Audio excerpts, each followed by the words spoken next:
Before we get started, I'd like you to ask yourself, what are your retirement requirements?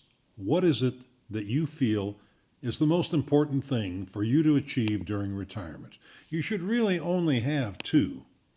One is to live well, and the other is to sleep well. Well, that's what we're going to be talking about today. Today, we're going to learn how a non-correlated asset in your investment portfolio can guarantee you a higher lifetime income stream and with zero sleepless nights. Now, how do we accomplish that? Well, first, what do we mean when we say live well? We're talking about a stream, an income stream, and it's an income stream that you will enjoy in retirement that will meet your lifestyle needs as well as it did during your pre-retirement years. You don't want any declines in your standard of living. It'll keep rolling along as long as you keep rolling along. This income stream is one that will never run dry. You want an income stream that will ensure that you will not be ever living in scarcity, that you will not have to undergo any downsizing, and that you do not have to go back to work to earn a living, not unless you want to. Now, what do we mean by sleep well? Well, again, we want an income stream that allows you to get a full night's sleep without any anxiety. It's one that provides smooth sailing on calm waters. You don't want any whitewater rapids. You want an income stream that is not affected by the volatility of the stock market, let's say, and is not affected by rising or falling interest rates, and not at all affected by changing economic factors, unemployment rate, inflation rate. You want to be immune to all of that so you can sleep well at night during retirement. All right? Now, how are we going to accomplish that? Well, let's just take a look and consider what we are trying to accomplish. And what we're trying to achieve is prosperity, and we do it throughout our career and up to the point of retirement and then afterwards. And there are two phases to this. First of all, let's talk about climbing up Mount Prosperity. There is the accumulation stage of your life. This is when you are working, acquiring assets, building your net worth. But equally as important is the distribution, the income, the revenue stream. That's also extremely important to achieving what you want. You need to look at both sides, the near side and the far side of the mountain. Now, it's complicated, it's challenging, and to get up that mountain successfully, you're going to need a guide. Well, there are two types of guides. Here's our Sherpa, and he believes whoever retires with the most money wins. Gets you to the mountaintop in good style, giving you great advice all the way on how to acquire more assets and have as much as you possibly can, the biggest net worth you possibly can when you retire. But there's another type of guide, this guy. And this guy says, live well and sleep well. He's equally as concerned about your trip up the mountain as it is down the mountain during your accumulation stage and your distribution stage. So here's our little illustration. The guide is helping the gentleman up to the top of the mountain, does a good job, gets him there, and then he's gone. So let's talk about that. You're going to need something else on your way up the mountain. You're going to need a net that represents your assets, the accumulation of your assets during the accumulation phase. And here's our gentleman with his net. His name, during the accumulation phase, you use this net to collect the assets you'll need during the distribution phase. We'll call this your net worth. So we're going to take a trip up the near side of the mountain with Andy. Meet Andy. He started saving for his retirement when he was 30 years old. Thanks to a lot of hard work and financial advice, Andy watched his net worth grow as he invested in equities, in mutual funds, into limited partnerships, various new business ventures, municipal bonds. These were both taxable and non-taxable investments. And as you can see, all the way up the mountain, he was receiving advice about how to place his funds, and his net worth would grow. The more assets he accumulated, till he got to the top of the mountain at age 65. Andy stopped working, and he had a net worth at that point of $2 million. He, at this point, plans to live on the earnings of this investment portfolio for the rest of his life. There it is. There's his $2 million net. And of course, the financial advisors, the stockbrokers, etc., they've done their job. They've helped him build a very substantial nest egg, and their job is finished, and they depart. Okay? But there's a problem. Andy's now facing retirement. He's got a pile of money, but he says, who's going to help me get down the far side of the mountain? He's on his own. Well, he has some serious concerns at this point, not surprisingly. His number one concern is, how much money should I pull out every year? I don't want to run out. I've got nothing coming in, so I have to be careful. Well, let's take a look. Let's go to Monte Carlo. Now, is there anyone here that doesn't know what the a Monte Carlo analysis is? Okay, in which case, let me briefly explain what that is. It is a way of analyzing financial situations. It's named for the famed gambling center in Monaco. It is a model, a forecasting model that takes as many variables into consideration as possible. It runs thousands and thousands of simulations to determine how likely any given outcome is. So in the case of doing a retirement analysis, it looks at the financial profile of the individual and the marketplace and the allocations of his or her assets, and it runs those through the analysis over and over and over again, 5,000 times in this case, and it projects how the individual will fare under every possible market condition. It then provides a percentage representing the likelihood that a retiree will achieve his or her financial goals. Now, if you are not familiar with Monte Carlo analysis, I suggest you look into it and read up on it, and you will be convinced that they are a proven entity. Their analyses are considered to be the gold standard, and you can believe them. So, before you can feed the information into the analysis machine, into the algorithms, you need to ask a few questions of Andy. First question, how long do you want your $2 million nest egg to last? Well, I'd like it to last until I'm 90. That's my projected lifespan, so that's 25 years from now. Well, how much money will you need to live on every year in addition to your Social Security? Oh, let me see. I figure about $130,000 a year should do it. Okay. How sure do you want to be, Andy, that you won't run out of money before you die? Well, I want to be 100% sure. I don't want to gamble. I'm not of the age where I can gamble anymore. I've got no money coming in. I'm retired. I have to be absolutely sure that I'm not going to run out of money. I see. One more question. How is your $2 million portfolio currently allocated? It looks like this. It's half in equities, it's 30% in fixed incomes, and it's 20% liquid. This is considered a typical allocation, investment portfolio allocation. So let's run the Monte Carlo analysis, and let's see how it turns out. Well, here it is. We're looking for 25 years.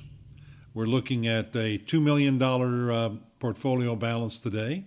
We're talking about pulling out $130,000 a year to live on every year. Here's the allocation. And here is the percentage. This is the percentage that Andy's portfolio will survive for 25 years. Basically, it's a crapshoot or a coin toss. It's a 50-50 shot. Half the times he will run out of money. This is rather disconcerting news for Andy. Let me get this straight, he says. If I pull out 6.5% every year during retirement, I'll only have a 54% chance of making it to age 90? I'm afraid so. Now, here are some variations if you want to change that percentage. If, for example, you cut it down to 5%, then you'll have an 84% chance of making it all the way. You can pull out $100,000 a year.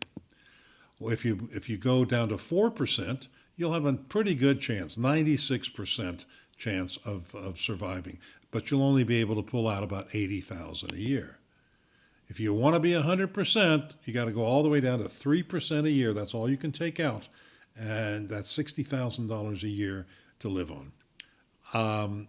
That's the hard news. Well, his reaction is, that sucks. And what if I even live longer than I expected? Well, that's a problem. You probably will. Medical science is advancing so quickly you might easily live to be 100 years old and beyond. That question will keep you up every night throughout your retirement. You will not get a good night's sleep, but you'll be in good company. The biggest fear that retirees face these days is outliving their money. There was a time when they were worried that they would die too before their money ran out. Now it's the other way around. So what is the answer? Well, the answer is something called a non-correlated asset. Let's go back to Mount Prosperity and I'll show you how that works. Okay, we're going to take another individual. Her name is Lisa, and she's also going to climb to the top to reach retirement, but she's also going to go down the far side of the mountain safely in retirement. Meet Lisa. She also started saving for her retirement when she was 30 years old. Thanks to hard work and a great financial advisor, Lisa purchased an NCA. She put aside the same amount of money every year that Andy did, $20,000. There's the guide, and he is advising her to purchase an NCA, which she then puts into her net and makes it up to the top of the mountain at age 65. Now, her net worth is $1.6 million. You'll remember Andy's was $2 million. So at this stage of the game, Andy, you might consider to be ahead of the game. But one thing to consider, Lisa stopped working and retired at age 65 with a net worth of $1.6 million. And here is her guide again to advise her and to guide her down the far side of the mountain into a successful retirement. Even though her net worth was less than Andy's, she was able to withdraw more tax-free money each year and never had one sleepless night worrying if the stock market was going to crash and cause her to run out of money. She spent her retirement years living well and sleeping well.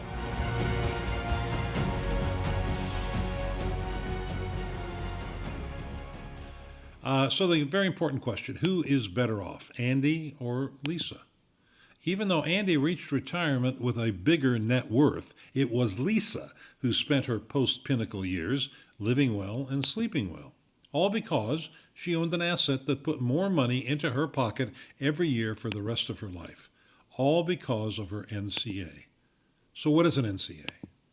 It is a non-correlated asset. It's an asset that is not linked to anything else. It's an asset you can count on during retirement because the performance is locked in. It's fixed. It's not linked to the ups and downs of the stock market or the bond market or index funds or interest rates or unemployment rates or inflation rates or anything else. It's totally independent of anything else that's going on. And it provides a higher fixed tax-free return than you can get in any other manner. It is permanent. It will pay you out for the rest of your life. The death benefit is also substantial, and that is a major plus here in terms of family protection. Now, I just said something. I said death benefit. Well, that's likely to trigger a reaction in your mind. Death benefit. Wait a second. This sounds like a whole life insurance policy. I've always heard that whole life was a bad investment. Well, you're right. It's true. Whole life is not a good investment, and that's because it's not an investment at all. An investment is money you place at risk, like buying a stock and hoping that it goes up with the knowledge that it might go down. That's an investment. A whole life policy is a financial tool. It's an asset you purchase when you're young and you're working in order to reduce or eliminate risk when you retire. It's not an asset, but it's a very, very valuable tool. Well, if I want insurance, can I just buy term insurance and pay much less money every year? Yes, you can. It will be much less money when you're young. But after a certain age, once you get into your 50s, the premiums shoot up, they go sky high, and that is well before you retire. With whole life, the premiums stay level. You pay the same amount every year, and the death benefit goes up every year. When you retire, you can stop paying the premiums and you'll still have the life insurance. You'll have that life insurance coverage for the rest of your life. Those are things you cannot do with term insurance. So let's do a starting comparison between Andy and Lisa, shall we? They both started with $20,000 a year allocated to protection of their family and for their retirement savings. The allocation for Andy is he put part of the money into a term insurance policy and the rest of it into an investment portfolio. Lisa put the entire $20,000 into a whole life policy. The accumulation period for both, the upside of the mountain, the near side, 35 years. Age at retirement, 65 for both. Age at death, they both died at 85 in this scenario. All right? We want to just keep things apples to apples. Andy starts saving for his retirement, as we said, at age 30. He puts $20,000 a year towards retirement and family protection, buys a term life policy that carries a $2 million death benefit. The policy has a level premium, $745 a year for 20 years. He puts the balance of the $20,000, that's $19,255, into a personal investment fund, a brokerage fund. His performance goes up and down every year. Some years it's down, some years it's up. But if you take it across the board, the average is 6.33%, 6.33% per year, which is actually the average of the Dow Jones Industrial Average for the past 20 years.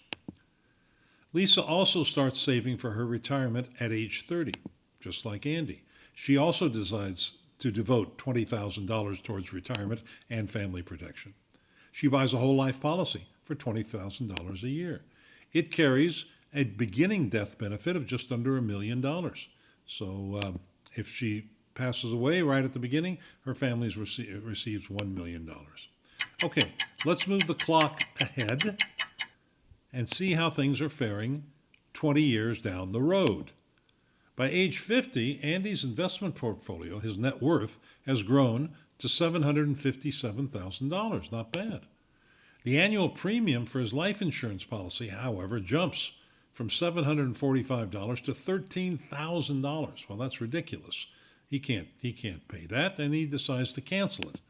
Andy now has zero life insurance coverage for the rest of his life. Okay, there's no more life insurance. What about Lisa? By age 50, Lisa's cash surrender value, that's how much she would get if she forfeited the policy, turned it in, she would get a check for $577,000. Not quite as much as Andy's net worth, but not bad. The death benefit, however, on her policy has also grown. It's now, at age 50, $2.1 million if she dies. Unlike Andy, his death benefit is zero. The coverage, by the way, stays in force as the death benefit grows every year, for however long she lives. So let's move ahead again. That was at age 50. Let's move the clock up to retirement age 65, 15 years later. At age 65, Andy retires with an investment portfolio, as we said earlier, worth $2 million. And it continues to earn an average of 6.33%, subject to market volatility. That's not 6.33% every year, that's an average over time. He draws out 4% every year to meet his living expenses. Remember the Monte Carlo analysis?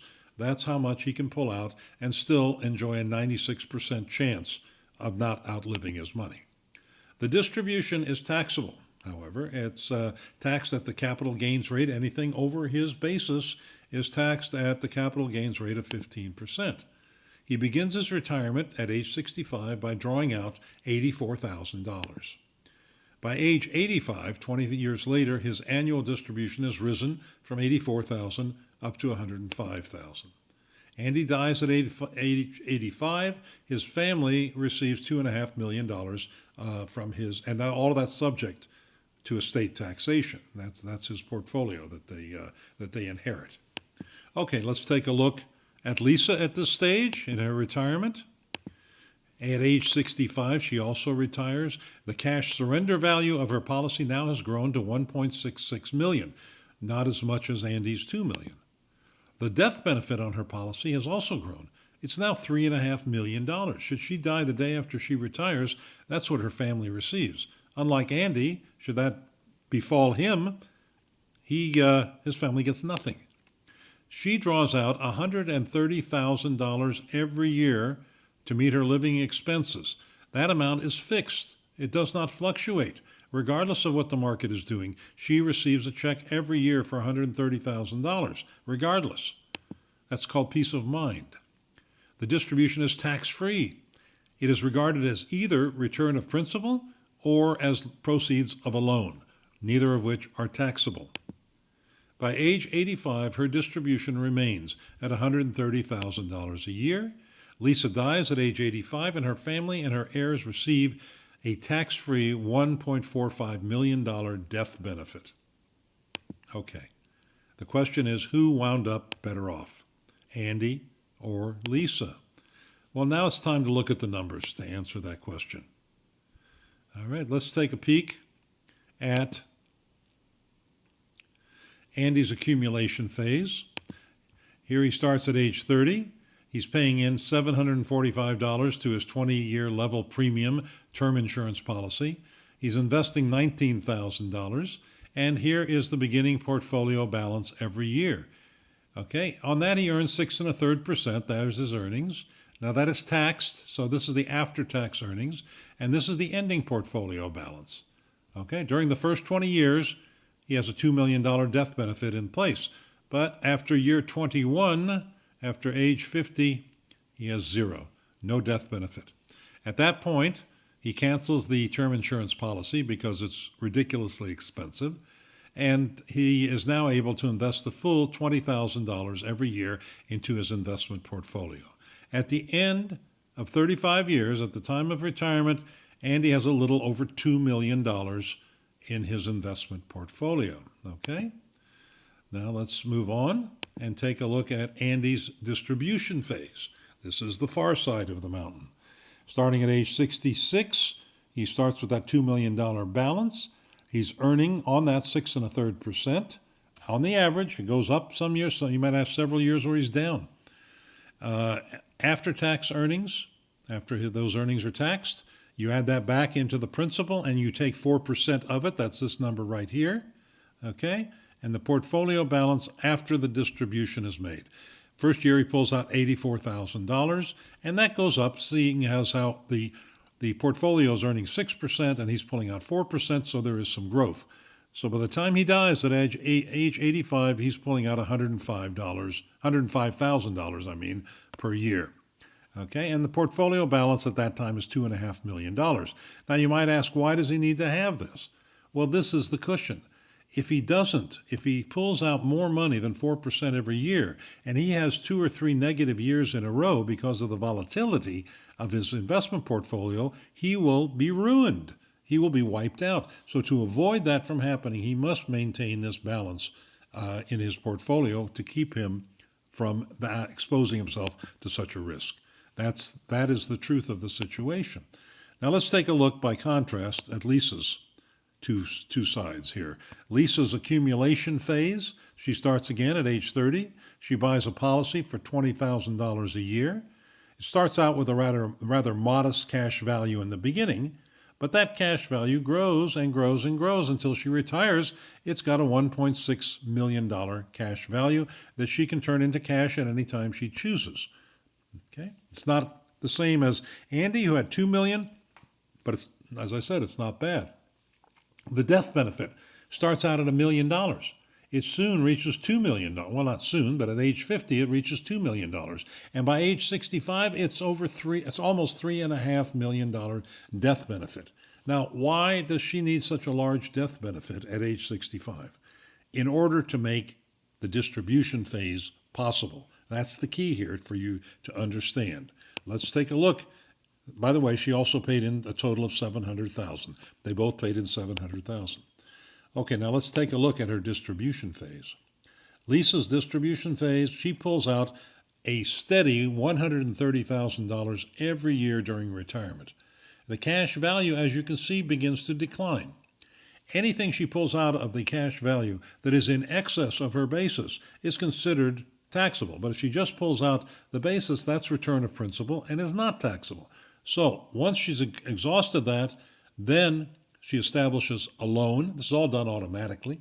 She establishes a loan against her death benefit, and that loan is paid off at the time that she dies.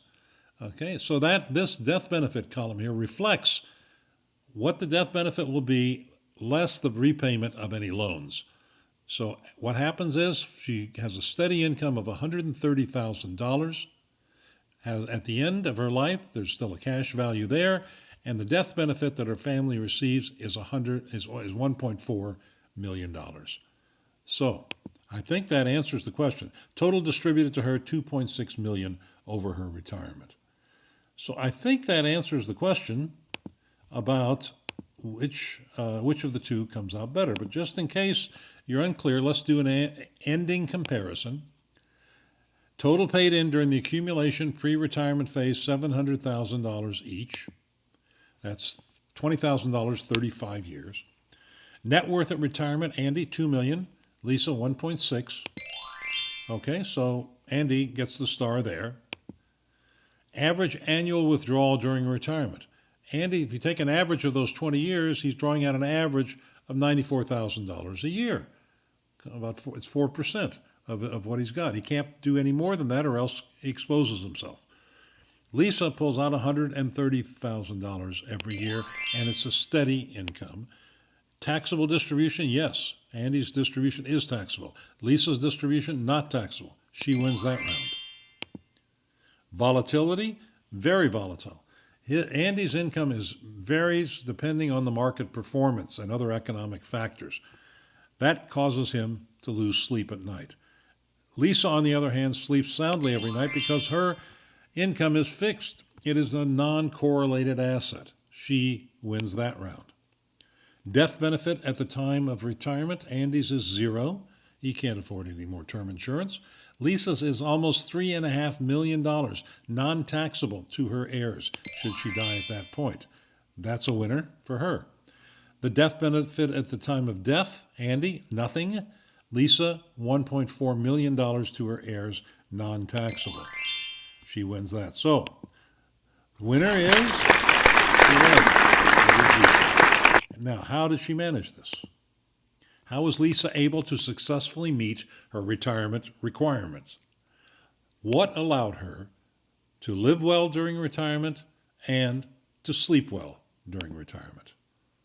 It's the presence of an NCA, a non-correlated asset in her portfolio that provided her with a steady, guaranteed, tax-favored, high-income stream throughout her retirement.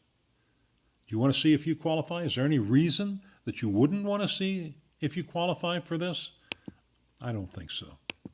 So, there's one thing you need to do. Talk to me. Contact me and let's spend 30 minutes together. We'll find out if placing an NCA into your portfolio is the right move for you or for a member of your family. I am prepared to introduce you to products from any number of established insurance carriers. But I've discovered through my research that the products with the greatest value, price, and coverage are available through a company called Ohio National Financial Services. I'll be happy to show you this and other similar products. Just let me know and we'll get together.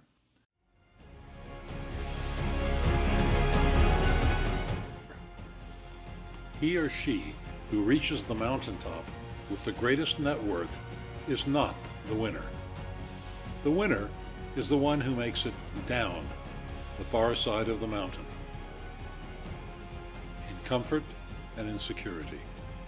Thank you for your attention. I'm Peter Weisz.